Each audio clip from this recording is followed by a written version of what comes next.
आता मला सांगा, एक तर तो भगवान परमात्मा अगोदरच दिसायला सुंदर आहे हा. अरे कोट्यावधी सूर्य ज्याच्या मुखमंडलावरून वाळून फेकून द्यावेत महाराज, एवढं तेजपुंज स्वरूप होतं भगवान श्रीहरींचं हा. वास्तविक पाहता त्याच्या स्वरूपाचं वर्णन आपल्या वारकरी संतांनी करावं. राजस कुमार मदनाचा पुतळा, राजस कुमार मदनाचा पुतळा, राजस कुमार मदनाचा पुतळा, रवी शशिकळा लोपलिया, रवी शशिकळा लोपलिया,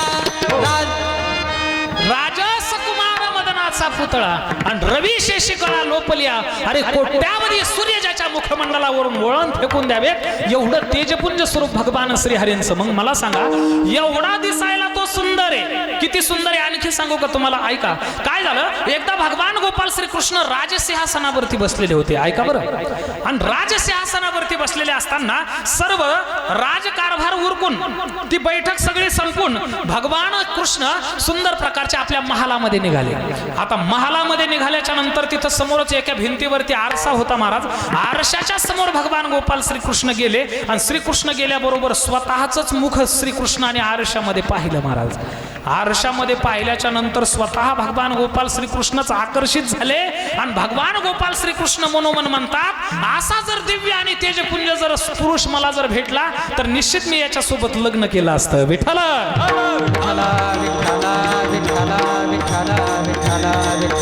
महाराज स्वतःच्या स्वरूपाला भगवान परमात्मा भुलला. अरे भक्त त्याच्या स्वरूपाला भुलले, याच्यामध्ये मोठा नवल नाही बरं का. बघा त्या गवळणी काही सामान्य नव्हत्या महाराज. त्या वेदगर्भीच्या श्रुती त्या सुद्धा भगवान गोपाल श्रीकृष्णाला पाहून भुलल्या होत्या.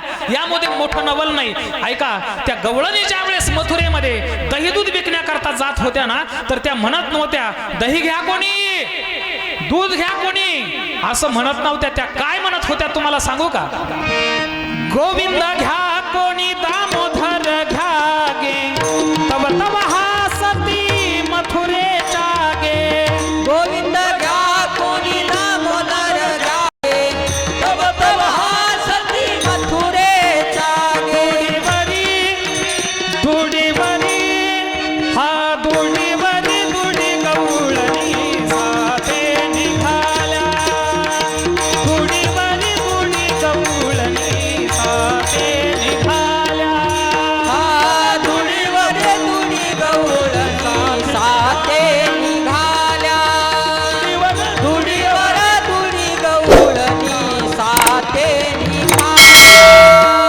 गवळणी गोरस, गवळणी गोरस, गवळणी गोरस म्हणू विसरल्या, गवळणी गोरस म्हणून सरल्या धुळीवरी, दुडीवरी हा दुडीवरी दुडी गवळणी साथे निघाल्या, धुळीवर धुळी गवळणी साथे निघाल्या, धुळीवर धुळी गवळणी साथे निघाल्या, धुळीवर धुळी गवळणी साथे निघाल्या. हो, त्या भावविभोर होऊन भगवान परमात्म्याच्या त्या स्वरूपाला एवढ्या भुलून त्या दही घ्या कोणी, दूध घ्या कोणी म्हणत नव्हत्या. त्या काय म्हणत होत्या? गोविंद घ्या कोणी, दामोदर घ्या गे, तब तब हासती मथुरेच्या गे. गोविंद घ्या घ्या घ्या घ्या, दामोदर घ्या गे, तब तब हासती मथुरेच्या गे. दुडीवरी दुडीवरी दुडी गवळणी साथे निघाल्या. आणि त्या गवळणी श्री स्वरूप असल्यामुळं त्याच्याकडे आकर्षित झाल्या. यामध्ये मोठं नवल नाही. आणखी सांगू तुम्हाला, भगवान परमात्मा किती सुंदर होता. ऐका, अरे गवळणी ह्या स्त्री होत्या आणि त्या स्त्री त्या भगवान परमात्मा परमपुरुषाकडे आकर्षित झाल्या. यामध्ये मोठं नवल नाही. पण अतिशय अकराळ विक्राळ स्वरूपाचे राक्षस सुद्धा महाराज भगवान परमात्म्याच्या स्वरूपाला पाहून भुलले. हो, रावणाचे सावतर भाऊ असणारे खर आणि दूषण नावाचे जे दंडकारण्याच्या क्षेत्रामध्ये राहत होते शूर्पणखा आणि ते 10,000 राक्षसाची सैन्य घेऊन रामावरती चाल करून गेले. पण त्या रामाचं स्वरूप पाहिल्याबरोबर ते खर आणि दूषण सुद्धा रामाकडे पाहून आकर्षित झाले त्याच्या सुंदर प्रकारच्या स्वरूपाला. एवढा सुंदर परमात्मा. आता मला सांगा, एवढा तो भगवान परमात्मा सुंदर आहे आणि पुन्हा परत त्याने स्त्रीचं स्वरूप धारण केलं बरं का. आता राजोबा त्याने पुन्हा परत स्त्रीचं स्वरूप धारण केलं. किती सुंदर दिसत असेल हो महाराज. ते सुंदर प्रकारच्या विश्वमोहिनीचं स्वरूप धारण केलेलं भगवान शिवजी आणि त्या भस्मासुराच्या मधोमध भगवान श्री हरी प्रगट झाले स्त्रीच्या वेशामध्ये. आणि प्रगट झाल्याच्या नंतर महाराज भगवान शिवजीला त्याने दिलं सोडून भस्मासुराने. आणि या विश्वमोहिनीच्याच पाठीमागं लागलं. कोण? ते भस्मासुर बरं का. विश्वमोहिनीला जवळ बसून घेतलं आणि सांगितलं की ए मला तुझ्यासोबत लग्न करायचंय. तू या जगतामध्ये सुंदर आहे दिसायला म्हणे. मी तुझ्यासोबत लग्न करणार आहे. तुला काय सामान्य वाटतो का? मी आता मी या भगवान शिवजीला संपवणारे आणि त्याच्या गादीवर बसणारे. मी स्वतः भगवान शिवजी होणारे. असं म्हटल्याबरोबर महाराज भगवान श्री हरीने सुंदर प्रकारचं त्याला एक महाराज वाक्य सांगितलं. एक काम कर म्हणे, मी तुझ्यासोबत सुंदर प्रकारचा विवाह करायला तयार आहे. पण आमच्या कुळातला कुळाचार आहे. मला जर तू नृत्यामध्ये जर हरवलं ना तर निश्चित मी तुझ्यासोबत लग्न केल्याशिवाय राहणार. महाराज त्या विश्वमोहिनीने नृत्य करायला सुरुवात केली. या भस्मासुराने सुद्धा नृत्य करायला सुरुवात केली बरं का. एवढं सुंदर प्रकारचं नृत्य केलं विश्वमोहिनीने. ते नृत्य करता करता करता करता महाराज हात स्वतःच्या डोक्यावर ठेवला आणि स्वतःच्या डोक्यावर ठेवल्याबरोबर जसं ती करत होती तसा हा करत होता बरं का. तसा हा करत होता आणि याने सुद्धा आपल्या डोक्यावर हात ठेवला. अरे स्वतःच्या डोक्यावर हात ठेवला आणि त्याची तिथं राख रांगोळी झाली. विठाला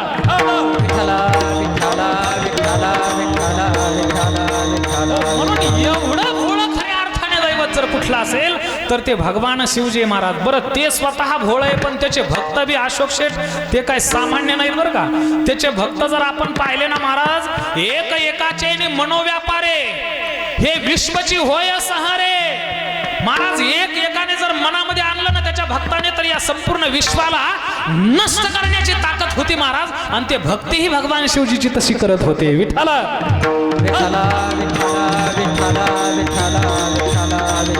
मी लहानाल्यांचं उदाहरण आपल्या समोर ठेवणार नाही. ऐका, लहानाल्यांचं उदाहरण आपल्या समोर ठेवणार नाही. वास्तविक पाहता आपण रावणाकडे जर दृष्टिक्षेप टाकला तर महाराज रावण काय सामान्य होता का हो? अरे नवग्रहाच्या पायऱ्या केलेला रावण बरं का. स्वर्ग लोकावरती जाण्याकरता स्वर्गलोक स्वतःच्या अधीन केला. इंद्राला परास्त केलं. कुठं जन्माला आला तो सांगू का तुम्हाला? त्याचं इत्यंभूत संपूर्ण चरित्र जर तुम्ही पाहिलं ना महाराज त्याच्या जीवनामध्ये तुम्हाला कुठेही साधूची संतांची संगती आढळणार नाही बरं का. म्हणून त्याचं जीवन अधोगतीला गेलं. पण वास्तविक पाहता भगवान शिवजीचा अनन्य भक्त बघा. तुम्ही चालता चालता तुम्हाला सांगतो बरं का. आता लोक रामायणाचार्य आवडीने म्हणतात म्हणून थोडस रामायणाला हात घालण्याचा प्रयत्न करतोय. विठाला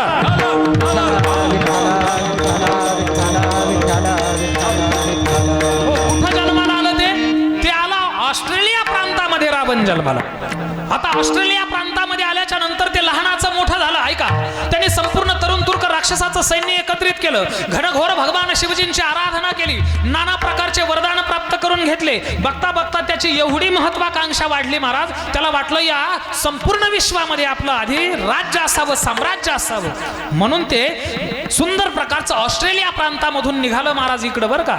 ऑस्ट्रेलिया प्रांतामधून निघालं. पुढे ते मादागास्कर मध्ये आलं. मादागास्कर प्रांतही आपल्या स्वतःच्या आधिपत्याखाली घेतला. नंतर ते सुंदर प्रकारचं दक्षिण आफ्रिकेमध्ये आलं. दक्षिण आफ्रिका प्रांतही स्वतःच्या आधिपत्याखाली घेतला. नंतर ते सुंदर प्रकारच्या सिंहल द्वीपामध्ये सिलोन नावाच्या बेटावरती लंका नगरीचं निर्माण केलेलं होतं महाराज. त्या लंका नगरीमध्ये आलं. कुबेराला परास्त केलं आणि त्याची भूमीही आपल्या अधीन करून घेतली. लंका नगरीलाच राजधानी बनून संपूर्ण विश्वामध्ये राज्य करायला लागलं. भारत भूमीही त्याने आपल्या अधीन केली.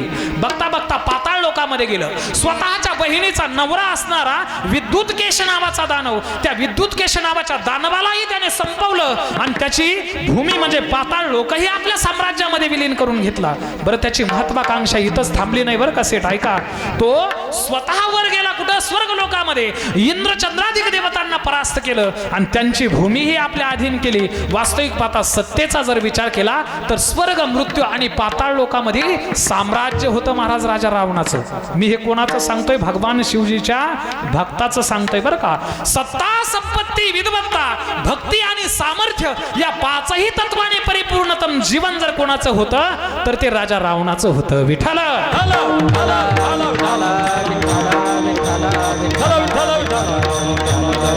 हो, सत्तेच्या बाबतीत जर विचार केला तर तिन्ही लोकांमध्ये साम्राज्य होतं. ऐका बरं, संपत्तीचा जर विचार केला तर महाराज त्याच्या संपत्तीचं वर्णन आमच्या वारकरी संतांना करावं लागलं. महाराज कोटी घरे जेथ कासे आणि तांब्याची, हरी कोटी घरे जेथ कासे आणि तांब्याची, शुद्ध कांचनाची सप्तकोटी,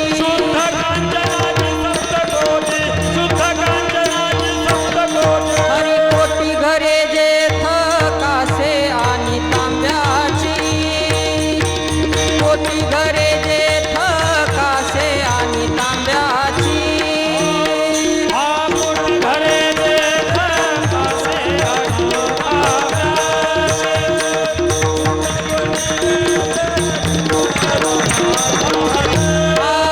शुद्ध कांचनाची सप्तकोटी, शुद्ध कांचनाची सप्तकोटी, शुद्ध कांचनाची सप्तकोटी, कोटी घरे जेथ कासे आणि तांब्याची, कोटी घरे जेथ कासे आणि तांब्याची, कोटी घरे जेथ कासे आणि तांब्याची, कोटी घरे जेथ कासे आणि तांब्याची.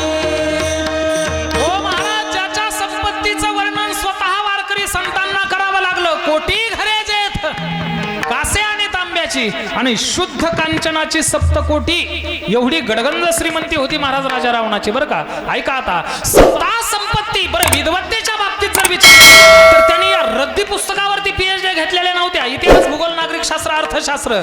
ऐका, त्यांनी पीएचडी कशावर केली होती तुम्हाला सांगू का? तो खऱ्या अर्थाने विद्वान होता.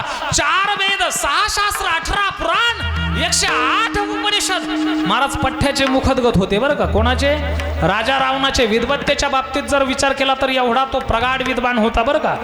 त्याने रावण संहिता नावाचा ग्रंथ लिहिला. ऐका, पुन्हा परत प्रतिवेद निर्माण केले.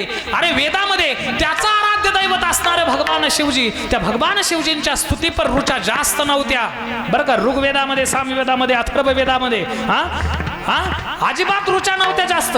म्हणून त्या पठ्याने काय केलं महाराज, वेदांचे सुद्धा खंड करून एक शुक्ल यजुर्वेद आणि एक कृष्ण यजुर्वेद नावाचे 2 वेद निर्माण केले. वेदांची निर्मिती करणारा रावण. बरं, ज्याचं जर वाङ्मय आपण जर पाहिलं तर अरे आमच्या सारख्याचनी 4-4 वर्ष संस्कृत व्याकरणामध्ये घालून सुद्धा, ऐका, आमच्या सारख्याने 4-4 वर्ष व्याकरणात संस्कृतच्या घालून सुद्धा आम्हाला नीट मुखाने त्या श्लोकाचं उच्चारण करता येत नाही महाराज. काय होतं त्याचं वाङ्मय तुम्हाला सांगू का? अरे भवद भवन देहिली विकटतुंड दंडा हाती तुटून मुकुट कोटे फिर मदबदादी विभू येते, हे त्याचं वाङ्मय. विठाला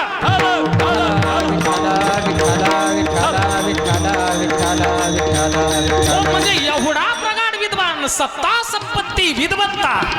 बरं, भक्तीच्या बाबतीत जर विचार केला तर ते असे 2-2 किलो साबुदाणा खाऊन एकादशी धरत नव्हतं बरं का सेठ. एवढं दिवसभर आदल्या दिवशी सुद्धा, उद्या एकादशी म्हणून आदल्या दिवशी पोट भरून घेतात माणसं काही काही बरं का. पुन्हा परत एकादशीच्या दिवशी सुद्धा 2-2 किलो साबुदाणा खाऊन सुद्धा पुन्हा परत चेहऱ्यावर 12 वाजलेले असतात. आज एकादशी आहे, उपवासी, म्हणजे 2 किलो साबुदाणा खाल्लाय, 10-20 केळी हाणली त्यांनी बरं का. म्हणजे 2-2 किलो साबुदाणा खाऊन महाराज एकादशी धरण्यापुरती त्याची भक्ती नव्हती. त्याची भक्ती तुम्हाला सांगून जाईल, ऐका कान उघडे ठेवून. ते असं रस्त्याने एकदा निघालं बरं का रावण. आणि रस्त्याने निघाल्याच्या नंतर त्याला सहज अशी लहर आली की आज आपण भगवान शिवजींना प्रसन्न करून घेऊ म्हणे. भरपूर दिवस झाली त्याची आराधनाच नाही केली. आपण त्यांच्याकडून वरदान प्राप्त करून घेतले तेव्हापासून त्यांचं काही साधना केली नाही, कुठलं नामचिंतन केलं नाही. आज आपल्याला भगवान शिवजीला प्रसन्न करायचंय म्हणून ते रस्त्याने निघालं महाराज. घनदाट असं अरण्य लागलं आणि भला मोठा एक दगड पाहिला, शिळा पाहिली. त्या शिळावरती पद्मासन घातलं या रावणाने, ऐका. आणि पद्मासन घातल्याच्या नंतर महाराज विचार करू लागलं की नेमकं कोणत्या प्रकाराने भगवान शिवजी प्रसन्न होतील. त्या रावणाने काय केलं, कान उघडे ठेवून ऐका. त्याच्या भक्तीच्या बाबतीत मी आपल्याला सांगतोय बरं का. रावणाने आपल्या 10 शिरांपैकी 10 मुंडक्यांपैकी एक शिर असं कापून काढलं. काढल्याबरोबर आपल्या 20 भुजांपैकी 20 हातांपैकी एक हात कापून काढला. त्या शिरामध्ये तो हात रोवल्याच्या नंतर शरीरामधल्या ज्या रक्तवाहिन्या आहेत ना महाराज, त्या रक्तवाहिन्या अशा ताड ताड ताड ओढून तोडून काढल्या आणि त्याची सुंदर प्रकारची विणा बनवली महाराज.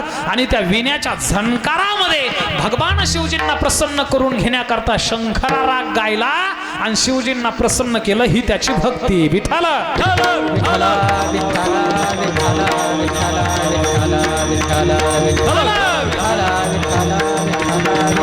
म्हणून सत्ता संपत्ती विदवत्ता भक्ती आणि सामर्थ्य त्याची ताकद जर बघितली तर ते उदबत्ती छाप पहिलवान नव्हतं बरं का.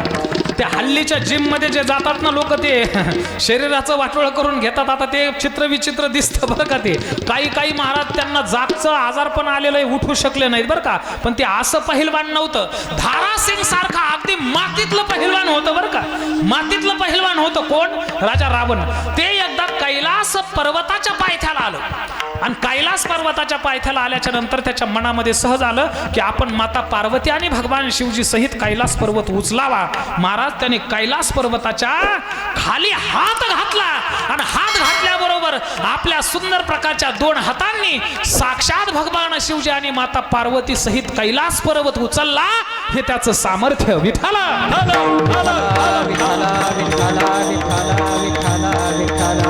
सत्ता संपत्ती विदवत्ता भक्ती आणि सामर्थ्य याच्या परिपूर्णतम जीवन जर कोणाचं असेल तर ते राजा रावणाचं होतं. आणि ते सामर्थ्य त्याला कोणाकडून प्राप्त झालं होतं महाराज, ते भगवान शिवजींकडून प्राप्त झालेलं होतं.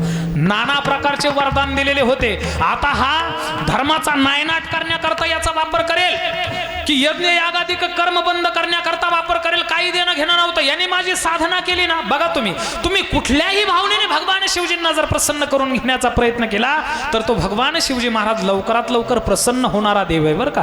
पण इतर देवाचा आपण जर विचार केला स्वभावाचा तर ते लई विचित्र आहेत महाराज. हा, याजसाठी जप याजसाठी तप याजसाठी जप याजसाठी तप याजसाठी जप याजसाठी तप याजसाठी जप याजसाठी तप व्यास हे अमुप ग्रंथ केले व्यासे ही अमुप ग्रंथ केले व्यासे ही अमुप ग्रंथ केले. अरे व्यासांनी सुद्धा प्रगाढ अशी ग्रंथवाङ्मय निर्मिती केली. कशा करता, त्यांनी कधीतरी स्वप्नामध्ये येऊन एखादी झलक दाखवावी त्याच्याकरता. ऐका ना, तुम्हाला मी चलता चलता सांगून जाईल. ऐका, माऊली ज्ञानराज ज्यावेळेस सुंदर प्रकारची तीर्थयात्राची अंतःकरणामध्ये इच्छा धारण करून पंढरीश पांडुरंग परमात्म्याकडे गेले ना, तर पांडुरंग परमात्म्याच्या रावळामध्ये उभ्या राहिल्याच्या नंतर माऊली ज्ञानोबरायांनी त्या सुंदर प्रकारच्या पांडुरंग परमात्म्याचं स्वरूप पाहिलं महाराज. ऐका, स्वरूप पाहिल्याच्या नंतर सगुण ते मूर्तिमंत स्वरूप माऊलींनी पाहिलं आणि माऊली विचार करू लागले. ऐका, अरे जो भगवान परमात्मा 60 हजार वर्ष तपाचरण करून, इतर देवता महाराज लवकर प्रसन्न होतच नाहीत बरं का. अरे 60 हजार वर्ष तपाचरण करून सुद्धा व्रतवैकल्याधिक साधन करून अनुष्ठानाधिक कर्म करून पृथ्वी पर्यटन करून बरं का अनेक प्रकारचे दानधर्म करून न प्राप्त होणारा पंढरीश पांडुरंग परमात्मा महाराज योगियाच्या ध्यानी ध्यातान तुळसी. अरे 60 हजार वर्ष योग्याने तप करून सुद्धा न प्राप्त होणारा आज मूर्तिमंत समोर उभा आहे म्हणून माऊली ज्ञानोबरायांना आनंद वाटला. सांगायचं तात्पर्य, इतर देवतांचा जर स्वभाव पाहिला आणि भगवान शिवजींचा आपण जर स्वभाव पाहिला तर थोडासा भिन्न आहे बरं का. भिन्न आहे. हे लवकरात लवकर प्रसन्न होणारं दैवत आहे खऱ्या अर्थाने कोण, भगवान शिवजी. बरं, दुसऱ्या देवताचा जर आपण विचार केला महाराज, भगवान श्री हरीचा विष्णूचाच विचार करा, आपण तुलना करा बरं का. पण त्याच्यासारखा चतुरा तो शिरोमणी, गुण लावण्याची ख्यानी, काय गुण लावण्याची खानी मुकुट सकळा मणी धन्य तुची विठोबा. महाराज वास्तविक पाहता भगवान विष्णूच्या स्वभावाचा जर आपण विचार केला तर भगवान विष्णू हे खऱ्या अर्थाने चतुर आहेत बरं का. आता देव चतुर म्हणजे तो प्रत्येक गोष्टीमध्ये चतुर आहे बरं का. वास्तविक पाहता एखाद्याला एखादं वचन दिलं तर ते कधी मोडायचं हे महाराज त्यालाच माहिती आहे. विठाला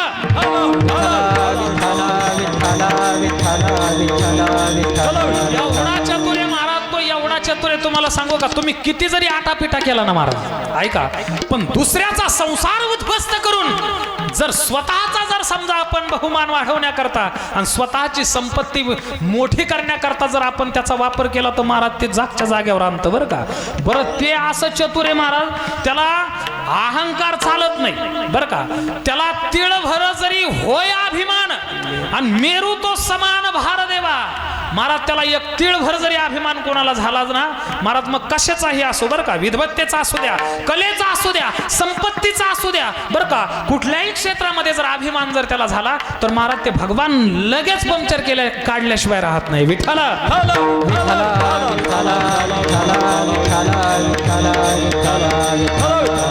हो, म्हणजे ते एवढं चतुर आहे महाराज, त्याला जर शिकते सहन होत नाही बरं का. आता ओघाओघाने एक कथा आली म्हणून आपल्या समोर मांडून जातो बरं का. ऐका काय झालं, नारद एकदा रस्त्याने फिरत निघालं बरं का. ऐका, नारद रस्त्याने फिरत निघालं आणि भगवान शिवजीने हनुमंतरायाच्या स्वरूपामध्ये का जन्म घेतला त्या कथेचं मूळ सुद्धा या कथेमध्ये, म्हणून मी ती कथा आपल्या समोर प्रस्तुत करतोय. ऐका, नारद असं निघाल्याच्या नंतर महाराज अनेक प्रकारच्या देवतांनी अनेक प्रकारच्या ऋषींनी त्यांना श्राप दिलेला होता बरं का. हा, नारदा तू एका जागेवर थांबणार नाहीस, सारख्या काड्या लावण्याचं काम करतो, इकडून इकडं सारखा फिरत राहतोस, एक काम कर म्हणे तुला श्राप देतो, तू कधीही एका जागेवर राहणार नाही. आणि खरं सांगू साधूने सुद्धा जास्त काळ एका जागेवर राहायचं नसतं. विठ्ठला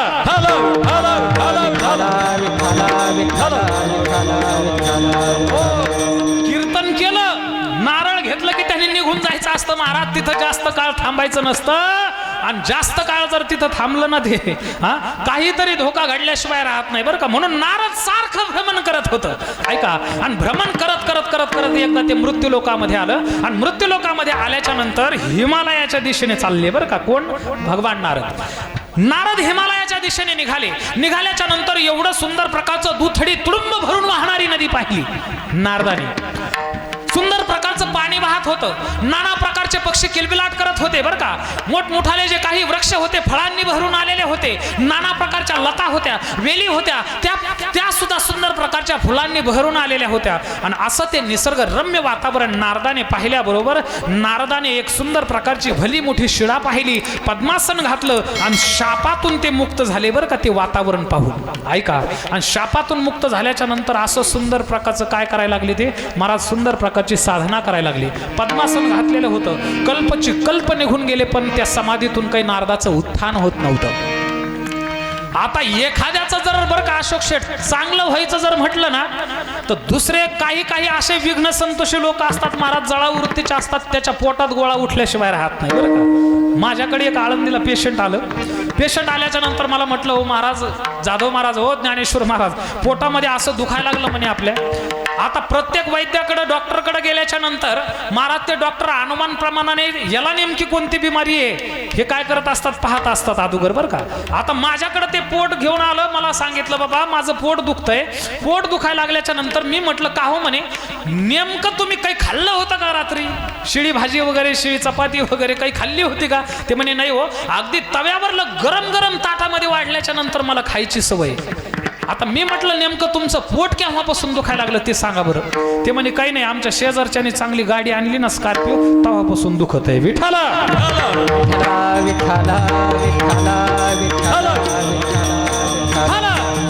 महाराज म्हणजे दुसऱ्या वेळ जरणारे लोक असतात बरं का. आता इकडं नारद समाधीमध्ये विलीन होतं. ऐका, भाव समाधी लागलेली होती नारदाला, कल्पची कल्प निघून गेले, पण इंद्राच्या मनामध्ये आढी आली, कदाचित हा नारद माझं इंद्रपद हडप करण्याकरता तपश्चर्या करतो की काय. म्हणून त्या इंद्राने कामाला पाठवलं महाराज. ऐका बरं का, गोड कथा.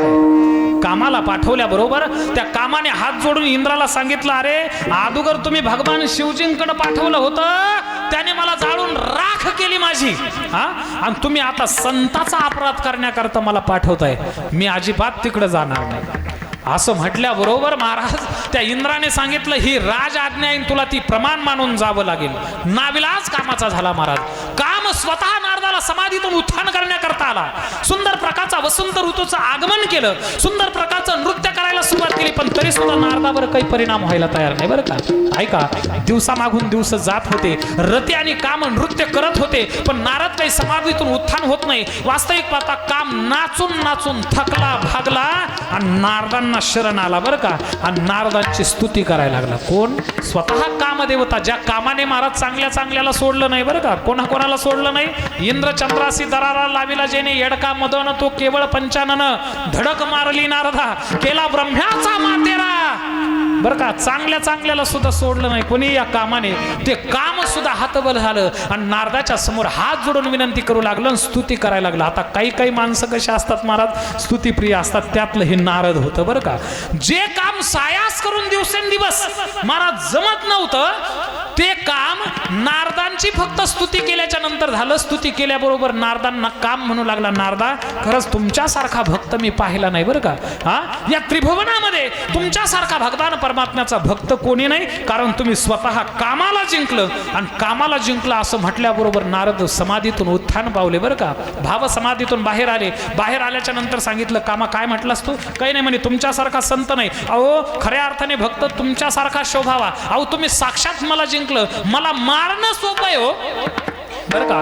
कामाला नाहीसं करणं सोपं आहे, कामाला मारणं सोपं आहे, त्याला जाळणं सोपं आहे, पण कामाला जिंकणं सोपं नाही महाराज. विठ्ठल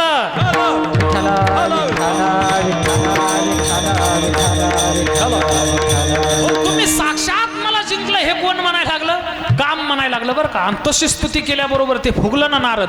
अभिमान साधनेचा झाला. खरंच आपल्यासारखा भगवान परमात्म्याचा कोणी अनन्य भक्त आता दुसरा या मृत्यू लोकामध्ये, पाताळ लोकामध्ये, स्वर्ग लोकामध्ये शिल्लक राहिला नाही. म्हणून नारदांचा अभिमान वाढायला लागला. ऐका, आता जसा अभिमान वाढायला लागला तसं ते तिथून उठले. सुंदर प्रकारचं ब्रह्मपुरीमध्ये गेले. ब्रह्मदेव स्वतःचा बाप असताना सुद्धा नमस्कार नाही, चमत्कार नाही, काही नाही. ब्रह्मदेवाने बसण्याकरता नारदांना आसन टाकलं आणि सांगितलं, बाळा इकडं कसं काय? ते म्हणे, बाबा तुम्हाला माहिती आहे का तुमच्या पुत्राचा पराक्रम? अहो त्या भगवान शिवजींना जे जमलं नाही ते या पठ्ठ्याने करून दाखवलं. त्या भगवान शिवजीने कामाला संपवलं, त्याची राख रांगोळी केली, पण या पठ्ठ्याने कामाला जिंकलं.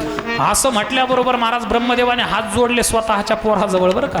हा, खरंच तुझ्यासारखा या विश्वामध्ये भगवान परमात्मा, भगवान श्रीहरीचा अनन्य भक्त कोणी नाही. तू कामाला नाही जिंकायचं तर जिंकायचं कोणी? नारद तिथून उठले महाराज. ऐका, नारद उठल्याबरोबर भगवान शिवजींकडे गेले. भगवान शिवजींकडे गेल्याच्या नंतर भगवान शिवजीने बसण्याकरता आसन दिलं आणि आसन दिल्याच्या नंतर नारदाने बडबड करायला सुरुवात केली बरं का. भगवान शिवजींना सांगितलं, शिवजी तुम्हाला जे जमलं नाही ते या पठ्ठ्याने करून दाखवलं म्हणे. असं म्हटल्याबरोबर भगवान शिवजीने सुद्धा नमस्कार केला. नारदाला वाटलं आता आपलं वजन जरा थोडं वाढलं बरं का, अधिकार वाढला, आपल्याला दर्शन करायला लागले, आपण यांचं दर्शन घेत होतो अगोदर. यांच्यापेक्षा आता आपलं पद मोठं वाढलं. कोणाला वाटलं? नारदाला वाटलं, अहंकार वाढला महाराज. ऐका, तिथून पुढे नारद महाराज भगवान श्रीहरींकडे गेले. भगवान श्रीहरींनी महाराज विचार केला की निश्चित याला अभिमानाने घेरलंय, हा अभिमान नष्ट करण्याचं आता आपलं काम आहे, कारण या अभिमानाने याचं कल्याण होणार नाही. म्हणून महाराज नारदांचं कल्याण करण्याकरता भगवान श्रीहरींनी सगळं हे पुढचं जे सांगल ते मायेमध्ये बरं का, माया रचली. सुंदर प्रकारचं श्रीनिवासपूर नावाचं मायावी नगर निर्माण केलं. शीलनिधी नावाचा राजा तिथं राज्य करत होता आणि स्वतः भगवान श्रीहरींनी विश्वमोहिनीचं पुन्हा परत स्वरूप धारण केलं. धारण केल्याच्या नंतर नारद असं आकाश मार्गाने चाललं. त्यांनी खाली बघितलं तर मायावी नगर दिसतंय म्हणून खाली आलं. खाली आल्याच्या नंतर महाराज नारदांना पाणी घेऊन ती विश्वमोहिनी आली. अरे ऐका, जे नारद म्हणत होतं मी कामाला जिंकलं, तिच्या त्या पैंजणांच्या घुंगरांचा आवाज पाहून ते सारखं एकटक लावून तिच्याकडे बघायला लागलं. समोर भगवान श्रीहरी सुंदर प्रकारचे मोहिनीच्या वेशेमध्ये आल्याबरोबर, ऐका, वेशात आल्याबरोबर महाराज नारद त्यांचं मन तिच्याकडे आकर्षित झालं. जे नारद म्हणत होतं मी काम जिंकला तेच कामाच्या अधीन गेलं बरं का. आणि त्या शीलनिधी नावाच्या राजाला सांगितलं, एक काम कर, या संपूर्ण विश्वामध्ये जो सुंदर पुरुष आहे का त्यालाच हिला म्हणावं, वर मला घाल, हिचं लवकरात लवकर तू काय कर, सुंदर प्रकारचं इथं विवाहाचं निर्माण कर. असं म्हटल्याबरोबर नारद निघून गेले. विचार करायला लागले, या विश्वामध्ये कोण असं सर्वात सुंदर आहे? भगवान श्रीहरी सोडून या विश्वामध्ये दुसरा कोणी सुंदर नाही. म्हणून भगवान श्रीहरींकडे गेले आणि श्रीहरींकडे गेल्याच्या नंतर भगवान श्रीहरींना महाराज एक मागणी मागितली, मला तुम्ही हरीचं मुख द्या, म्हणजे तुमचं मुख द्या. आता हरी हा संस्कृतमध्ये 2 जणाला शब्द वापरला जातो बरं का. एक हरी म्हणजे भगवान श्रीहरी विष्णू आणि हरी या शब्दाचा अर्थ माकड सुद्धा होतो बरं का, माकड सुद्धा होतो. भगवान श्री हरीने त्याचं कल्याण करण्याकरता महाराज सुंदर प्रकारचा माकडाचा देह त्या खऱ्या अर्थाने नारदांना दिला. माकडाचं तोंड घेऊन तो लग्न करण्याकरता निघाला. विश्वमोहिनी हसले, अपमान झाला. बघता बघता भगवान श्रीहरी मानवाचा वेश धारण करून तिथं आलेले होते. त्या भगवान श्रीहरींना वरमाला या विश्वमोहिनीने घातली. दोघाचा विवाह झाला आणि विवाह झाल्याच्या नंतर चालले. एक जण म्हटलं, नारदा अरे लग्न करायला निघाला, जरा आरशामध्ये तोंड पाहून यायचं ना. नारदाने तलावाच्या पाण्यामध्ये डोकावून पाहिलं तर माकडाचं तोंड दिसलं महाराज. तोंड दिसल्याबरोबर तळ पायाची आग मस्तकाला गेली आणि मस्तकाला गेल्याच्या नंतर नारदाने श्राप दिला भगवान श्रीहरींना, तुम्ही जर असे दुष्ट दुराचारी आहात ना तर जा, तुम्हाला सुद्धा मानवाच्या वेशामध्ये या मृत्यूलोकामध्ये जन्माला यावं लागेल. तुम्ही माकडाचं मुख मला दिलंय का, त्या अवतारामध्ये तुम्हाला वानराचं साह्य घेतल्याशिवाय तुमचं एकही पान हलणार नाही बरं का.